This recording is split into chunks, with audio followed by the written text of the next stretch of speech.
Hurry up in the shower. We have to leave soon. I yelled towards the bathroom at my husband.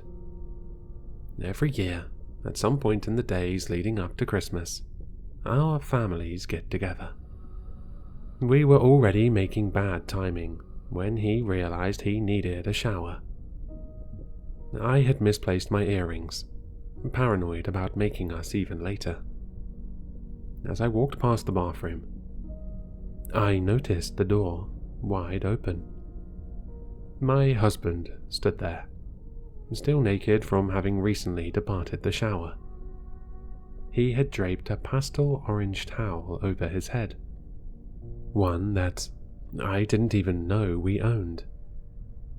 It didn't cross my mind at the time, just a fleeting thought. He swayed gently from side to side, like a swinging pendulum. I giggled. Stop being silly. You know we're running late. Have you seen my earrings? Immediately upon entering the bedroom, I spotted them gently glistening on the bedside table. Relieved, I yelled again. Never mind, I found them. As I put the first in, my gaze fell directly ahead of me, at the painting of a lighthouse hung on our bedroom wall. My husband was never a stranger to local markets. He almost had a talent for buying the strangest items. I've grown used to it, but this painting always stood out to me as a bizarre purchase. The lighthouse stands as the subject, with a series of indistinct colourful blobs painted around the bottom. A crowd of nondescript people, I had always assumed. On the frame, at the bottom, a title or note, or quote of some kind had been etched in. The Jolly Good Fellows. My trail of thought was cut short as I failed to get the second earring in. I had stabbed myself slightly and began to head to the bathroom for the assistance of the mirror. He was still standing there, swaying. Honey, we really need to go soon. Please get ready. I approached the mirror. Seeing no blood, I breathed a sigh of relief and put the second earring in. The whole time, from the corner of my eye, I could still see him swaying. The towel blocked my view of his head. My patience was wearing thin. Had he even sorted his clothes out yet? Honey, come on. I spoke as I lifted the towel from his face. Peering under, I expected to see him smiling, acting playfully. I felt a little bad, but being ever aware of the ticking clock, sometimes I have to remind him to have urgency, even when he's just playing around. His eyes were wide, his face emotionless. He stared forward as though there wasn't a wall a few feet from his face, like he was just a little past everything. He stopped swaying as the towel was removed, but remained in this state. I gently held his hand. Come with me. Let's sit down. I knew something was wrong. As I guided him to the bed and sat him down, his arm felt limp, as though his muscles were void of any connection to the brain. Let's get you some clothes, okay? We can talk about what's wrong. I tried to speak calmly as I turned around and searched through the wardrobe. I began asking questions, trying to take his mind off of things. My mind, while still aware of the time, was now more focused on my husband's well-being. Noticing a lack of answers or responses, I turned back to face him. Have you ever jumped at the lack of something? Usually we jump at the sudden presence of something we were not expecting. Perhaps the sudden movement of an object we thought would remain motionless. But when I saw my husband wasn't behind me, my body jolted slightly.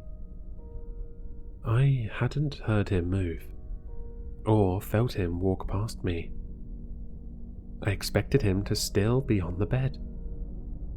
The lack thereof was enough of a shift to shock me. "Honey?" I yelled slightly, wondering where he was. I walked past the bathroom. There he was. Orange towel draped over his head, swaying gently at the same rhythm as before. "If you don't respond to me, I'm calling an ambulance." I needed a quick answer. My mind jumped straight to some form of brain injury, perhaps from falling over in the shower. I knew that acting fast is the only chance you have to minimize damage. He didn't answer. I removed the towel from his head as I dialed emergency services. Again, he stopped swaying.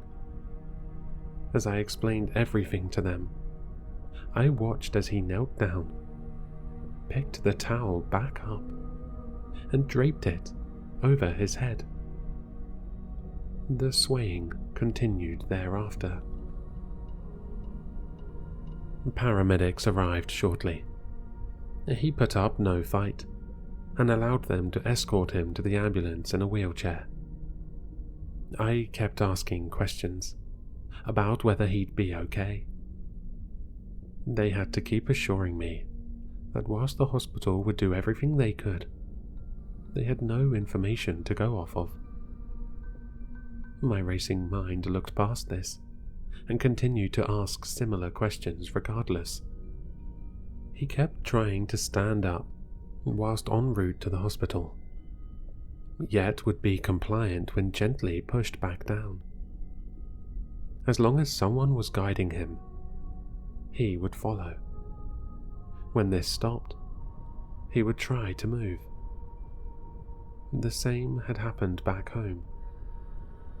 He only got up and left once I had sat him down and let go of him.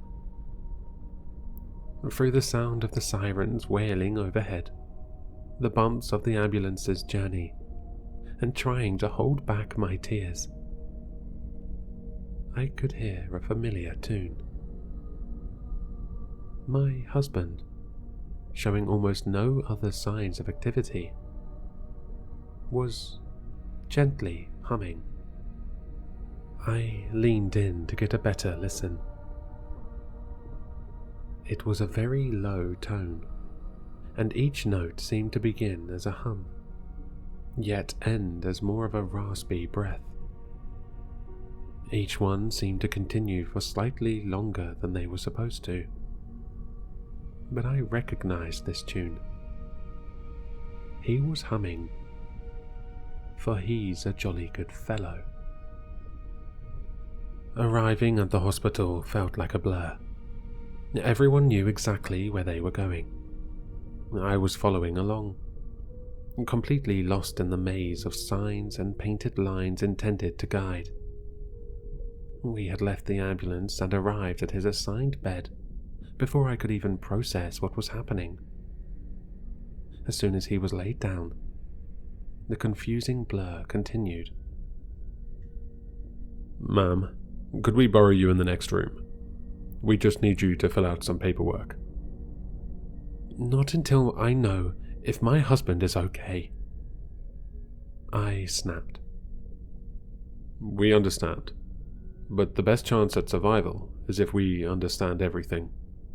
This paperwork will take care of some of that. I was assured that a doctor would be in the room shortly, and that my husband was in good hands. I shouldn't have listened. They certainly didn't. I explained that he kept trying to get up and walk about, but they clearly underestimated it. I hadn't even helped the lady fill out my husband's personal information before we were informed that he was missing. He can't be far. Keep an eye on all entrances. The staff spoke to each other urgently. I was asked to remain calm and continue helping with the paperwork, but I refused. I attempted to run around the hospital to join the search, but was quickly told that I don't have the authority to be wandering around alone. I hardly cared. My husband was the only thing on my mind. But I didn't want to be escorted out and risk not seeing him at all when he's found. I took my efforts outside the hospital. I looked around the parking area, and then the nearby streets. After an hour and a half, I was still wondering, with no word from the hospital of any findings in the building. I began to walk home, hoping that somehow he had remembered the way. It was only a 20-minute walk. I could not imagine that he had survived in this state, let alone managed to correctly identify the entire journey home. But it was worth a shot. I arrived to find our front window smashed. No glass on the pavement below told me that somebody had broken in. Perhaps I should have been more cautious, but I just wanted to know if my husband was inside. My hand shook as I struggled to get the key into the lock. Once I did, I turned the handle and ran inside. I don't think I even closed the door behind me. "Honey, are you here?" I don't know if I was surprised to see what I saw, or whether I expected it. There he was, in the bathroom, orange towel draped over his head, swaying gently. This time, a pool of blood collected on the tiled floor below, dripping from his right arm. Cuts on his legs and torso told the full story. He had no concept of pain. He smashed the window to get in, to get back to this exact spot. The injuries meant nothing to him. For whatever reason, his mind was focused only on anchoring itself in that bathroom under the gentle weight of a towel. Crying, I approached him, and I lifted the towel slightly. I hardly even noticed the blood soaked into it. His eyes were so red. Had he even blinked since this began? The humming continued. I should have contacted emergency services immediately, but instead, I just stood there. I stared into his eyes, pretending he was staring back into mine. I wanted him back. Gently, he lifted an arm and pulled the towel back down over his face. I don't know how long I stood there, sobbing. "Please, talk to me. I love you." The gentle humming would have been comforting, but the slight inconsistency of the rhythm was a subtle reminder that my husband had no awareness. I thought back to all our recent conversations, everything we've ever done together. lately, he's had a fascination with the ocean. I could never understand it. A horizon swallowed by the forever swaying and crashing of waves never appealed to me. He used to tell me all sorts of facts. One that particularly disturbed me was an old tradition of placing a towel over the faces of sailors who had passed whilst at sea. Once back on the shore, you'd place a towel over their face as you waited for somebody to arrive with help, or a hearse. Curiosity having a moment of breakthrough as I grieved my still living husband, I went into the bedroom. I took a closer look at the painting. The blobs at the bottom of the lighthouse. I had always assumed them to be nondescript people, with little detail added, though I had never understood why the blobs were so colourful. Only then did I realize they were not a crowd gathering at the bottom of the lighthouse. They were dozens of bodies, laid out on the shore. Pastel-coloured towels were draped over their faces. Perhaps my husband is there now, forever visiting the lighthouse, staring into the horizon as it's swallowed by the ocean.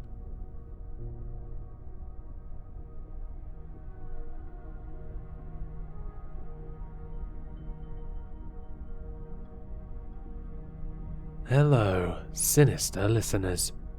If you've enjoyed this story, then you'll find all the author's information in the description below. For more content, be sure to like, comment, and subscribe to succumb to the sinister.